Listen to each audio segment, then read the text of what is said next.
Siamo venuti qua oggi per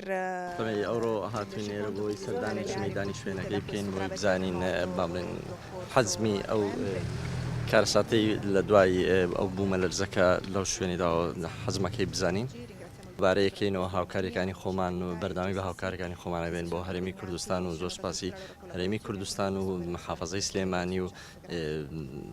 قەزای دەربەندی خان و تەبیعی دەستگای هەماهەنگی هەرێمی کوردستانی شەکەین دیارە ئەمڕۆ بەیاوەری قۆنسڵی ئیتالیا و وەفدێکی شەریکەی ترێڤی بەناوبانگی ئیتالیا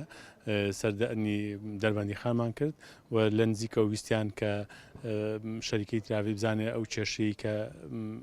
تووشی سەدەکە بووە دراسی بکەن چکە ئەوان ئێستا لە ئێستادا لە سەرسەدی مووسڵ کارەکەن بۆی معالەجەی ئەو حاڵتانە بکەن کە لەوێ ڕوویاوە لێرەش بە هەمان شێوە دراسەیەکی خۆیانەکەن و بزانن حەزمی ئەو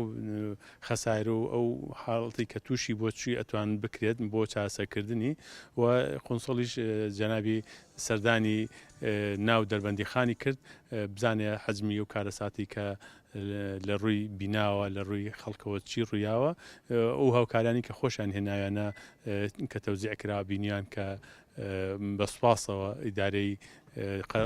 قایمقامەتی دەربەندی خان بە هاوکاری هەموو ستافەکانیان توانیانە احتیوای حاڵەکە بکەن ئەویش ویستی لە نزیکەوە ببینی ئەو هاوکاریانە چۆن دابەشکراوە و چەند کە سوودمەند بووە و چیش ئەتوانن لە داهاتوە بکەن بۆ ئەو خەڵکە لێخۆمەوە.